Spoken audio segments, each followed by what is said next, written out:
Samajwadi party के लोग इस बात को कह रहे हैं कि चुनाव आता है तो भगवान याद आते हैं। वो समाजवादी पार्टी के लोगों को इस बात को पता नहीं है। समाजवादी पार्टी के लोग इस बात को जानते नहीं। हमारा घोषणा पत्र और संकल्प पत्र यही था कि हम जब सत्ता और सरकार में आएंगे अयोध्या में भव्य राम मंदिर का निर्माण करेंगे।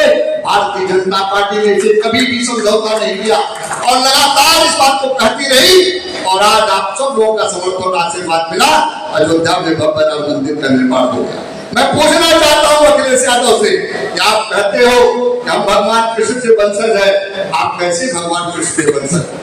4 बार आपको उत्तर प्रदेश की जनता ने जनादेश दिया, आपने सरकार चलाई जिसके आप वंशज हो, जिसके आप कहते हो हमारे पूर्वज हैं, वहां एक ईंट भी नहीं रख पाए।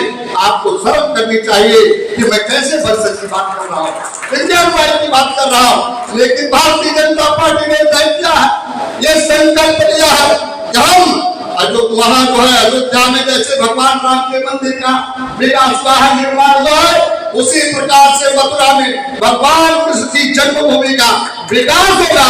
इस बात का संकल्प लिया है। आप डरते हो, भारतीय जनता पार्टी नहीं डरती है। मुझे याद दिलाना चाहता हूँ अखिलेश यादव, आप सत्ता के लिए भूखे हो लेकिन भारतीय जनता पार्टी सत्ता के लिए नहीं भूखती है। याद करिए आप वो दिन जब जो है 1952 में जब जो है बाबरी मस्जिद का ढांचा ढहा था, तब हमारी जो है प्रदेश की इस देश की 4 प्रदेशों की सरकार को बर्खास्त कर दिया गया था।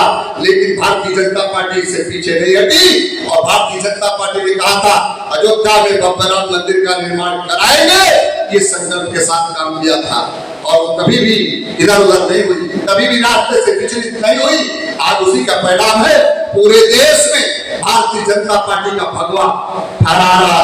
भारतीय जनता पार्टी के लोग आज देश के यशस्वी प्रधानमंत्री जी के नेतृत्व में आज जो है दुनिया का सबसे मजबूत भारत, शक्तिशाली भारत और भारत दुनिया का नेतृत्व करने वाला भारत के रूप में उभर कर आया।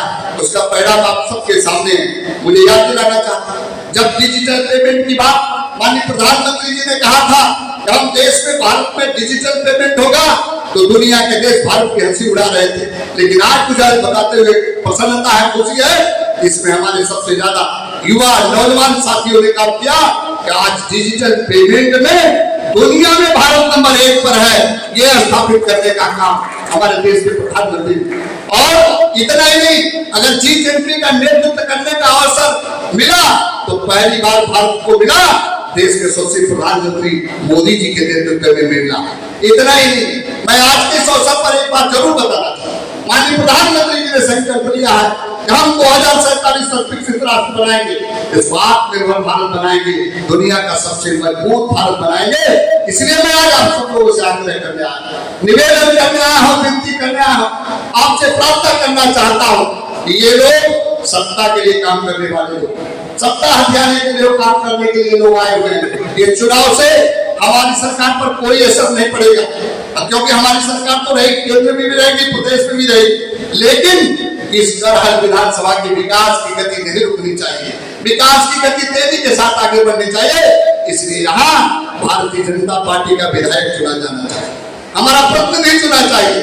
जब हमारा प्रतिनिधि चुन लिया जाएगा तो सरकार से पैसे खींच कर ले आएगा तो विधानसभा का ज्यादा विकास होगा। इसलिए मैं आज आप सब लोगों से आग्रह करूंगा कि भारत को 2047 तक विकसित राष्ट्र बनाने, आत्मनिर्भर भारत बनाने के लिए और दुनिया का सबसे मजबूत भारत बनाने के लिए माननीय प्रधानमंत्री जी के हाथों को, माननीय मुख्यमंत्री जी के हाथों को मजबूत करने के लिए आप आने वाले उपचुनाव में यहाँ समाजवादी पार्टी को इतने मतों से